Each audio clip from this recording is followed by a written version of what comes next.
Luego, el fundamento científico de toda la teoría de la explotación, con todas las tragedias que la misma ha producido, se encuentra en la errónea teoría del valor desarrollada por la escuela clásica inglesa, sobre todo por Adam Smith y sus acólitos, entre ellos el más importante, David Ricardo, que a pesar de ser sedicentemente liberales, sin embargo, desde el punto de vista científico, sirvieron en bandeja a los socialistas revolucionarios el fundamento o la legitimación científica que necesitaban para sus movimientos revolucionarios.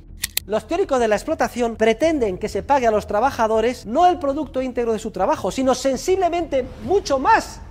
Y la prueba es clara. Metan ustedes los millones de horas que quieran en cualquier tontería, que si no tiene demanda subjetiva, no tendrá ningún valor en el mercado. Un sombrero vale 100 euros no porque haya costado producirlo 90 y se quiera obtener un beneficio de 10, sino que es al revés. Porque el empresario estima que ese sombrero de tal moda y tales características se podrá vender por 100, está dispuesto hoy a incurrir en costes hasta 80, pensando mañana venderlo por 100 y obtener un beneficio de 20. Los precios determinan los costes y no al revés. Es una teoría que no tiene ni pies ni cabeza, llena de contradicciones y que cae en el razonamiento circular. Carlos Marx, la verdad es que era un pájaro, menudo sinvergüenza. ¿Por qué además Carlos Marx, burgués, hijo de una familia burguesa, especialista en dejar embarazada a las chicas del servicio, de alguna forma misteriosa estaba imbuido de cultura proletaria? ¿Y para qué hablar de su gran protector, número uno marxista, Federico Engels? ¿Saben ustedes cuál era la profesión de Engels? Propietario de industrias textiles, la quinta esencia del explotador en la revolución industrial. ¿Por qué Engels estaba imbuido de conciencia proletaria? Podemos decir que el marxismo, sin duda alguna, es la más grande estafa intelectual en la historia del pensamiento humano. Solo en este programa, en esta universidad, se demole esta teoría. ¿Por qué? Porque hay una ley implícita del silencio, porque las universidades son públicas, porque no se considera políticamente correcto atacar los fundamentos del movimiento sindical moderno. Sin embargo, es misión de la universidad la transparencia y el desenmascarar a los estafadores intelectuales.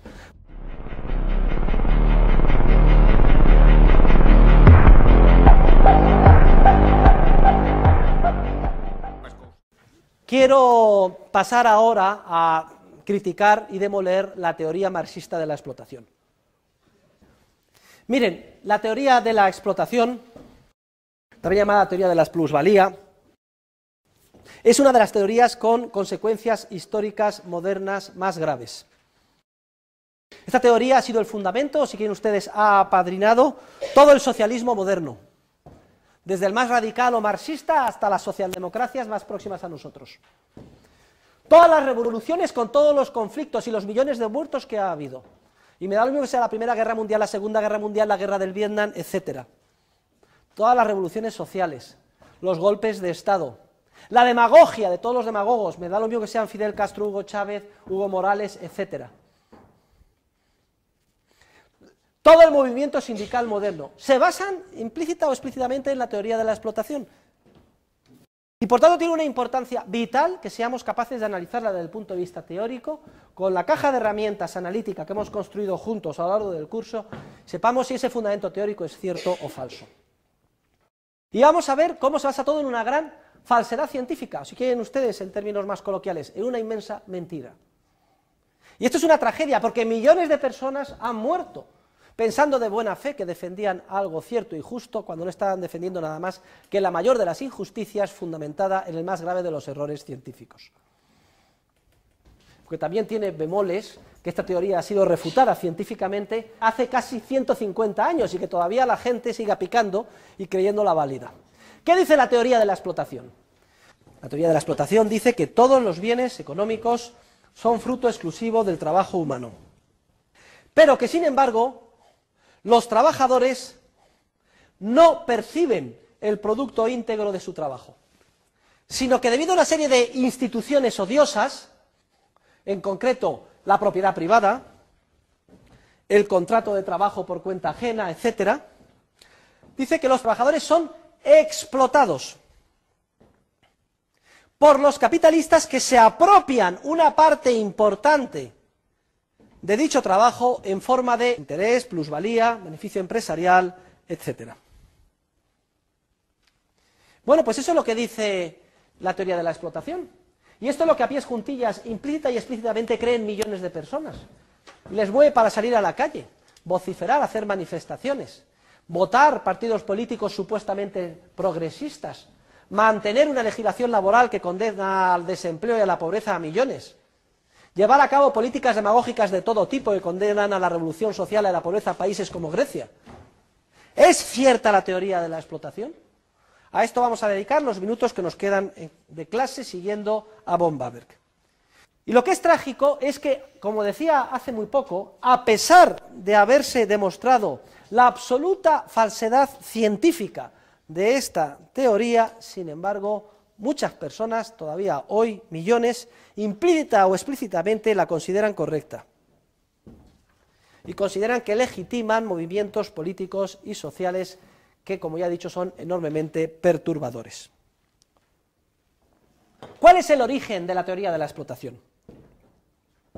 La verdad es que el origen de la teoría de la explotación se puede retrotraer incluso a esa mala influencia que tuvo la Reforma protestante.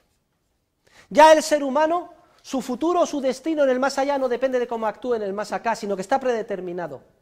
Su única salida es la de la cultura del trabajo, calvinista. De aquí a que en términos científicos se endiose el trabajo como razón o fundamento del valor, hay solo un paso. Y ese paso es el que dan los teóricos anglosajones protestantes a partir de Adam Smith, que construyen en contra de las contribuciones de los escolásticos españoles la teoría del valor en base a criterios objetivos. El valor es algo objetivamente incluido en las cosas y viene determinado básicamente por el trabajo incorporado en las mismas a la hora de producirlos. Luego, el fundamento científico de toda la teoría de la explotación, con todas las tragedias que la misma ha producido, se encuentra en la errónea teoría del valor desarrollada por la escuela clásica inglesa, sobre todo por Adam Smith y sus acólitos, entre ellos el más importante, David Ricardo, que a pesar de ser sedicentemente liberales, sin embargo, desde el punto de vista científico, sirvieron en bandeja a los socialistas revolucionarios el fundamento o la legitimación científica que necesitaban para sus movimientos revolucionarios. Posteriormente, la teoría de la explotación es más desarrollada por economistas o teóricos socialistas como Sismondi, y se la viste con sus implicaciones revolucionarias por personajes como Proudhon o Lassalle, o más modernamente Carlos Marx. Ahora bien, corresponde a un pensador alemán llamado Rodbertus el haber expuesto de una manera detallada desde el punto de vista analítico en qué consiste la teoría de la explotación, que prácticamente la dejó enunciada de manera completa, hasta el punto de que, como vamos a ver enseguida, Marx se limitó a hacer algunos añadidos o pequeñas matizaciones de detalle sobre lo que ya Rodbertus había elaborado con carácter previo. Entonces, ¿en qué consiste la teoría de la explotación en la visión de Rodbertus? Para Rodbertus, la teoría de la explotación consiste básicamente en 4 puntos. En primer lugar, el ya indicado: considerar que todos los bienes económicos son producto exclusivo del trabajo humano. En segundo lugar, indicar que los obreros, sin embargo, no perciben el valor íntegro de lo que producen, que es a lo que obviamente tienen derecho, según Rodbertus. Tercer punto, Rodbertus señala que los trabajadores son coaccionados para recibir menos de lo que producen. Son coaccionados a través de una serie de instituciones odiosas. En el pasado menciona la institución de la esclavitud, cuyo papel hoy sería recogido por instituciones como la de la propiedad privada, el contrato de trabajo por cuenta ajena con capitalistas y terratenientes, que permite que estos, capitalistas y terratenientes, roben, es el término que utiliza literalmente, una parte muy importante de los productos que llevan a cabo los trabajadores y se los apropien en forma de interés o renta de la tierra.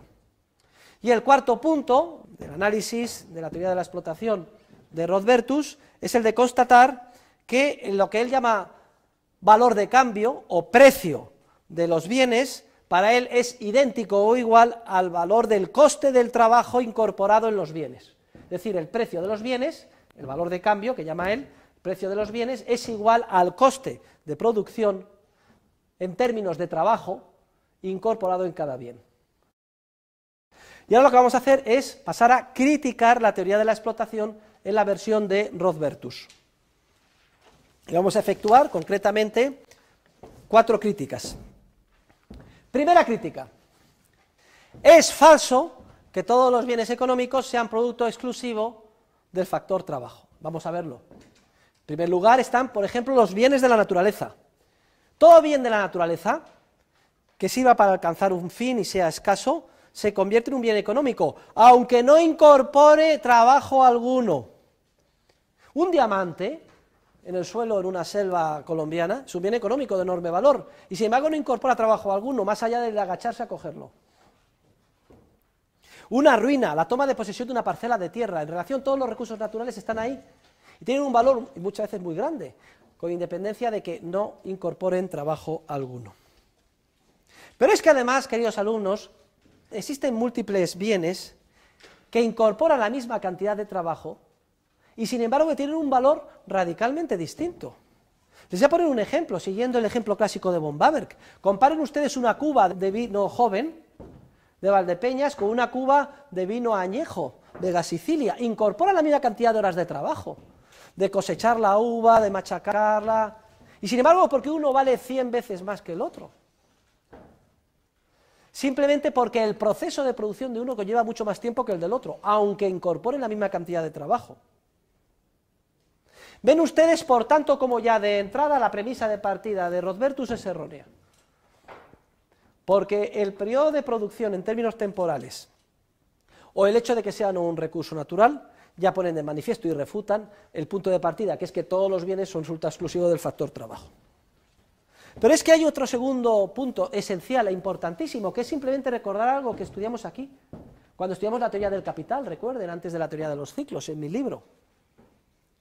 Miren, los teóricos de la explotación pretenden que se pague a los trabajadores no el producto íntegro de su trabajo, sino sensiblemente mucho más que el producto íntegro de su trabajo.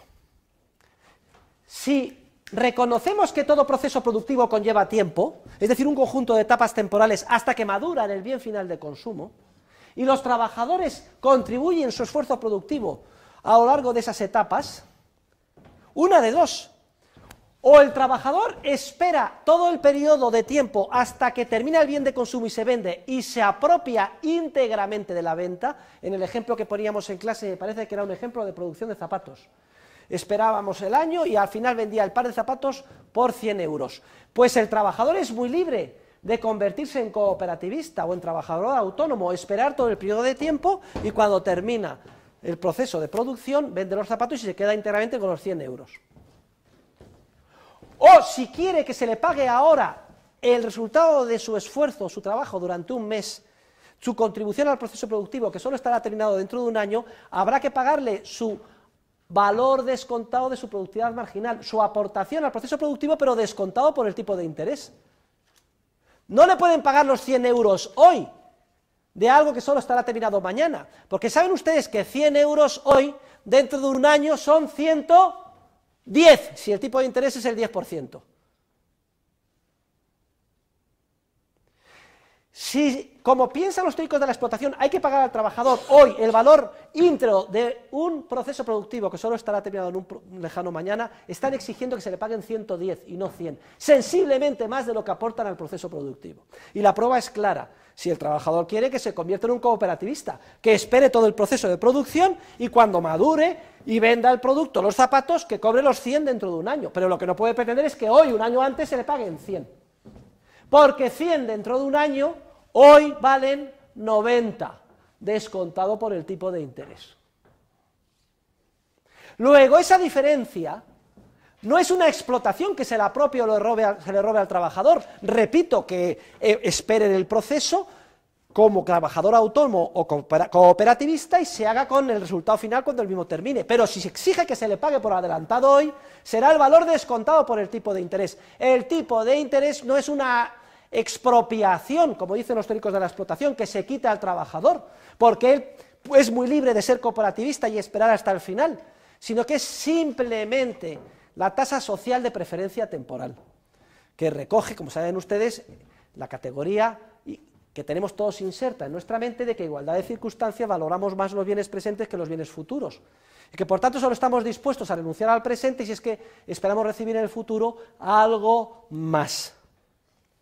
O dicho de otra forma, y esta es la crítica demoledora y definitiva en contra de los teóricos de la explotación, que desconocen completamente que los procesos productivos conllevan tiempo y la categoría lógica de la preferencia temporal, es decir, que igualdad de circunstancias los bienes presentes valoran más que los bienes futuros.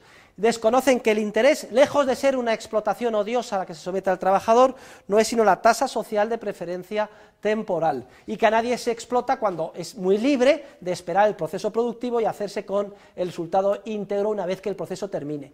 Pero la inmensa mayoría de nosotros no queremos esperar ese periodo de tiempo, no queremos asumir todas las incertidumbres y riesgos del proceso productivo, queremos que no se nos pague a fin de mes, aquí y ahora, nuestro salario, que sabemos, cuando lo estudiamos en clase, que viene determinado por el valor descontado de la productividad marginal. Es decir, el valor de lo que aportamos al proceso productivo, pero descontado por el tipo de interés. Tercera crítica contra la teoría de la explotación. Recuerden que el valor de un bien es algo subjetivo, que nada tiene que ver con el trabajo, y es casi vergonzoso que tengamos que repetir esto. Que el valor no es algo que está incorporado a las cosas, es una proyección de la mente humana sobre las cosas. Yo pienso que esto me servirá para alcanzar un fin que valoro mucho y entonces le doy valor. Es subjetivo, depende de que haya un actor que conciba un proyecto de acción que va a madurar en un fin que él estima importante y entonces se proyecta y eso tiene valor. Yo paso por encima, yo que sé, de una hacha oxidada, le doy un empujón en un bosque con el pie y no le doy ningún valor. Y no lo tiene, porque mi mente no proyecta nada sobre ello. Pero viene otro señor que está pensando a lo mejor en hacer un museo y dice, anda, qué suerte tengo, he encontrado un hacha prehistórica y lo coge y tiene mucho valor. Proyección de la mente sobre las cosas. Y la prueba es clara. Metan ustedes los millones de horas que quieran en cualquier tontería, que si no tiene demanda subjetiva, no tendrá ningún valor en el mercado. Luego, la teoría del valor es siempre subjetiva, proyección de la mente sobre las cosas, nunca objetiva. Los valores no están ahí incorporados en las cosas no tienen el valor incorporado per se en función del número de horas que cuesta producirlas. No son los costes los que determinan los precios, sino que la gran lección del curso, ahora que estamos terminando, es al revés, son los precios de mercado determinados por las valoraciones subjetivas los que determinan los costes. Los empresarios están dispuestos a incurrir en el desembolso del precio que cuestan los factores de producción, es decir, en costes, porque piensan que cuando madure el proceso de producción, el bien de consumo en cuestión lo podrán vender a un precio que les permita recuperar los costes incurridos y además dejarles un margen de beneficio empresarial. Luego, es como el burro que va siguiendo una zanahoria. La zanahoria que mueve todo son los precios de mercado, resultado de valoraciones subjetivas, y el burro que le sigue los costes. O expresado de otra forma, con el ejemplo tantas veces repetido de Röpke en su teoría de la economía. Un sombrero vale 100 euros no porque haya costado producirlo 90 y se quiera obtener un beneficio de 10, sino que es al revés. Porque el empresario estima que ese sombrero de tal moda y tales características se podrá vender por 100, está dispuesto hoy a incurrir en costes hasta 80, pensando mañana venderlo por 100 y obtener un beneficio de 20. Los precios determinan los costes y no al revés. Y esta es una idea esencial que ya descubrió nuestro gran escolástico Luis Sarabia de la Calle. Y que por desgracia y por la mala influencia de los economistas anglosajones de la escuela clásica, empezando por Adam Smith, se olvidó. Adam Smith hace tabla rasa de la teoría de la función empresarial, del proceso dinámico de mercado, de tratar de explicar los precios reales que se dan en el mercado cada día. Y se centra en su programa de investigación en tratar de explicar un fantasmagórico precio de equilibrio a largo plazo. Y en el largo plazo y en el equilibrio y con ajuste perfecto, precios y costes matemáticamente coinciden. Y de allí a dar el paso de que son los costes los que determinan los precios, máxime en un entorno de obsesión calvinista, por el trabajo hay solo un segundo de gravísimo error que ha llevado durante décadas, casi más de un siglo, por un camino erróneo a nuestra disciplina. Pero que sería relativamente irrelevante si solo tuviera esta influencia, es que además ha servido de justificación a la teoría de la explotación por las que muchos han muerto en guerras, han sido víctimas de genocidios o de revoluciones, por uno y por otro bando. Y en cuarto lugar, la cuarta crítica a la teoría de la explotación, la versión de Rodbertus, es que está llena de contradicciones y cae en el razonamiento circular.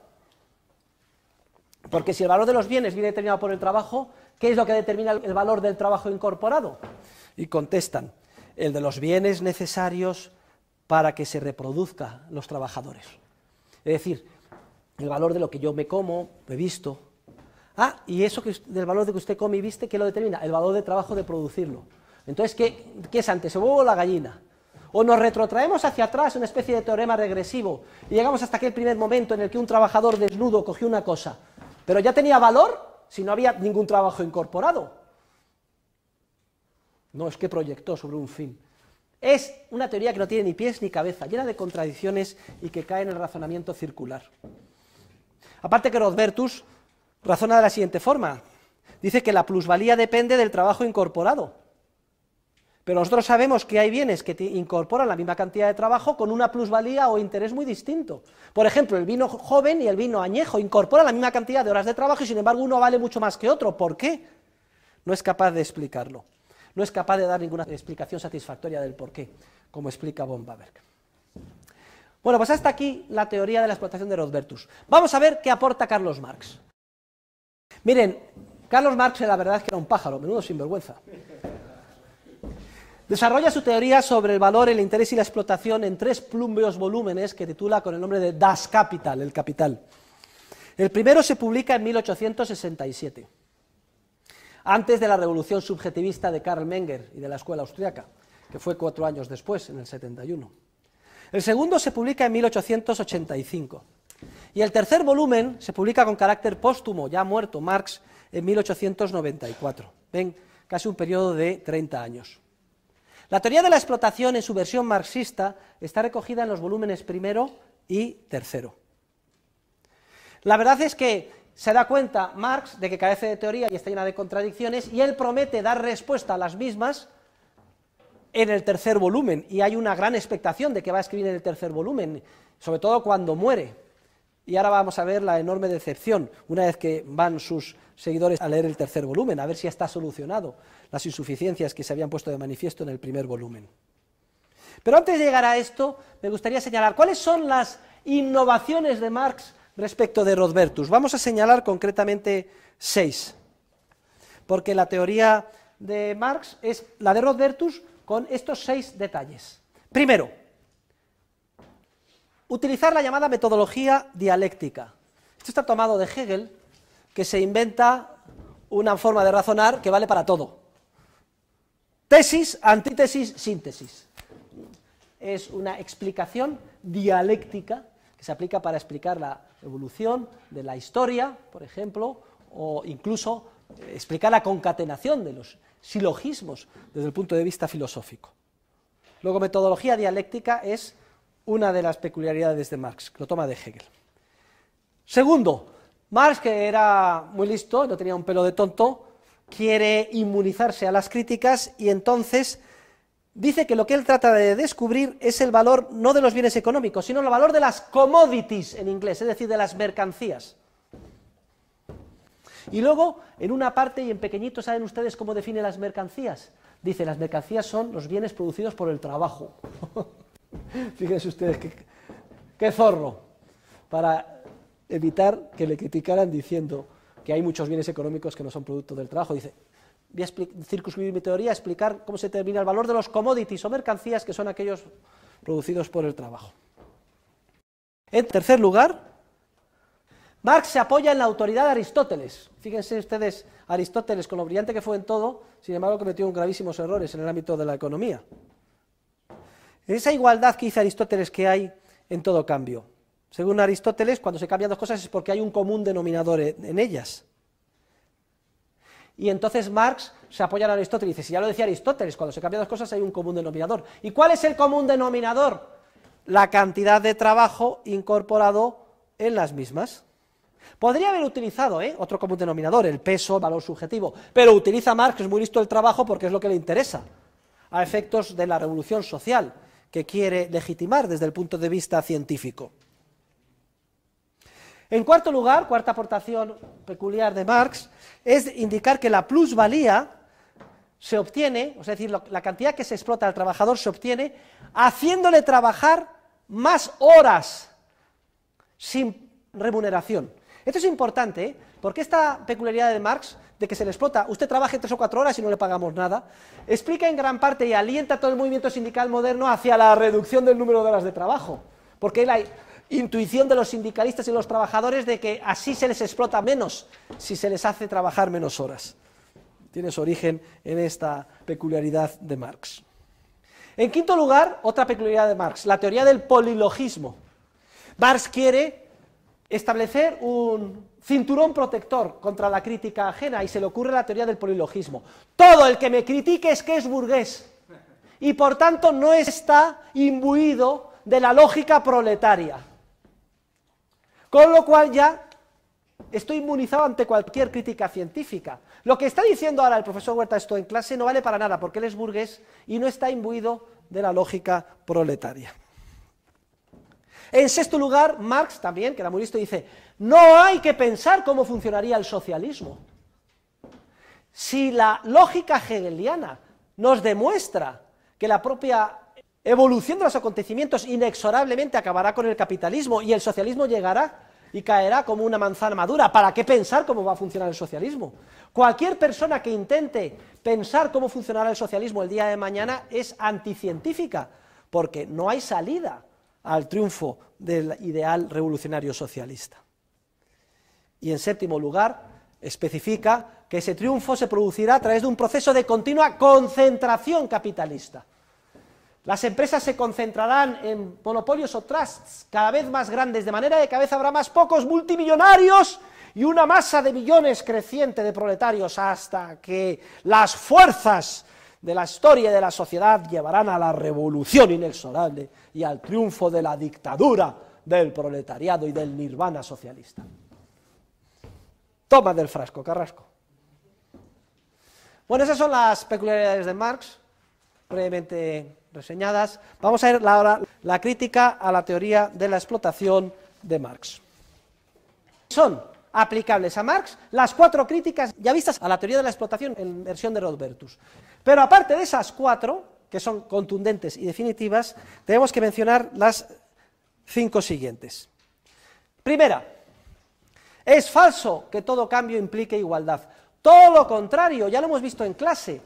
Los cambios surgen como resultado de una desigualdad de valoraciones subjetivas. Cada parte siempre ha de valorar subjetivamente más aquello de lo que carece y tiene la otra que lo que tiene ella y espera dar a cambio. Solo si hay una desigualdad de valoraciones subjetivas se cierra el intercambio, si no, no. Allí donde hay igualdad, miren ustedes mis brazos, si yo tengo la misma fuerza en este de la derecha que en la izquierda, no hay movimiento ni hay cambio. Cuando hay cambio es porque hay una desigualdad y ambas partes salen ganando al efectuar el correspondiente trato. Este es un gravísimo error de Aristóteles que de manera interesada recoge como argumento de autoridad Marx. En segundo lugar, reseñar lo que ya he indicado, lo cuco que es Marx. Para explicar el valor de los bienes, se circunscribe solo a aquellos que son producto del factor trabajo, a los que llama commodities o mercancías, y deja fuera los que no le interesan y no encajan en su análisis, como son los bienes de la naturaleza. En tercer lugar, es falso también científicamente que exista un común denominador en el cambio y que precisamente tenga que ser el trabajo incorporado. Se lo saca de la manga, es un malabarista. Por el mismo camino podía haber utilizado cualquier otro supuesto común denominador. ¿Por qué el trabajo? Porque es el que le interesa para llegar a la conclusión prefijada que tiene. Podía haber utilizado como común denominador, dice von Baberg, la rareza, la escasez, el peso. Pero él tiene una idea preconcebida del resultado que quiere llegar para vestir con respetabilidad científica un movimiento revolucionario de tipo político. Y por tanto sesga el análisis en función de lo que le interesa. En pocas palabras, es un estafador intelectual. ¿Y para qué hablar en cuarto lugar del polilogismo? La estructura lógica de la mente humana es la misma, con independencia de cuál sea la raza, color de la piel, credo, estatura o religión de la persona en cuestión. Y es la misma porque no cabe concebir una estructura distinta. La categoría del sí, la categoría del no. ¿Por qué además Carlos Marx, burgués, hijo de una familia burguesa, especialista en dejar embarazada a las chicas del servicio. De alguna forma misteriosa estaba imbuido de cultura proletaria. ¿Y para qué hablar de su gran protector, número uno marxista, Federico Engels?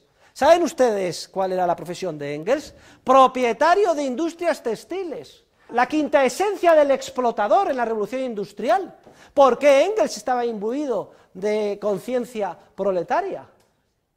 La teoría del polilogismo es simplemente una burda falsedad realizada con el intento de inmunizarse a la crítica científica. Y además no lleva nada, salvo al tiro en la nuca. Porque como no se puede argumentar, tú eres burgués, yo soy proletario, pues nada más, lo que hay que hacer es arrasar. Y entonces está todo justificado, está justificado pagar un tiro en la nuca a 20.000 soldados y oficiales y burgueses polacos en Katyn.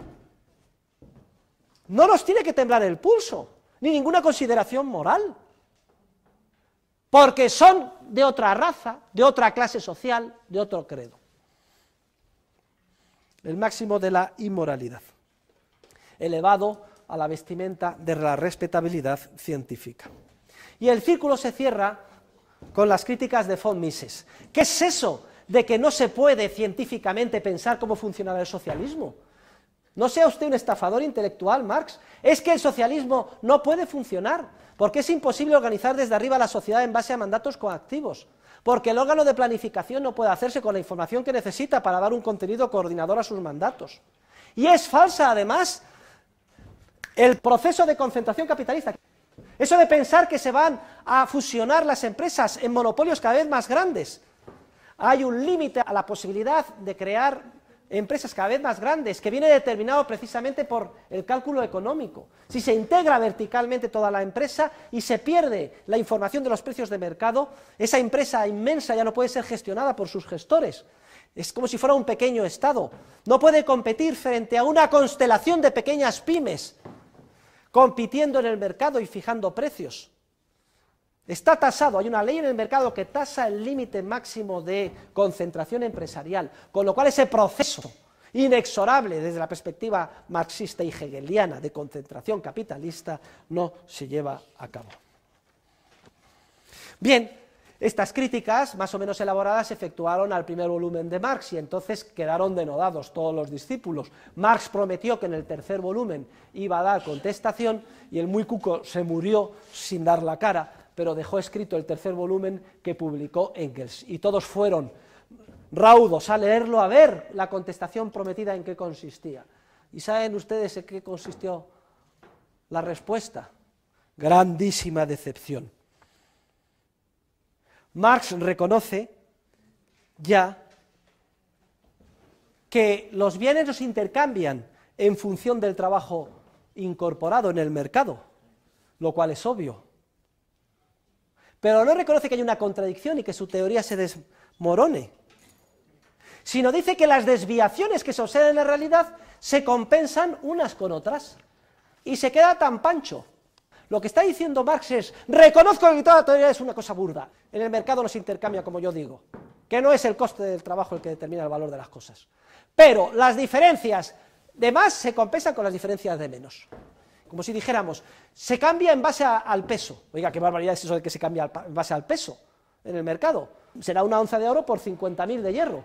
No, es que la diferencia a favor se compensa con la diferencia en contra en otro intercambio.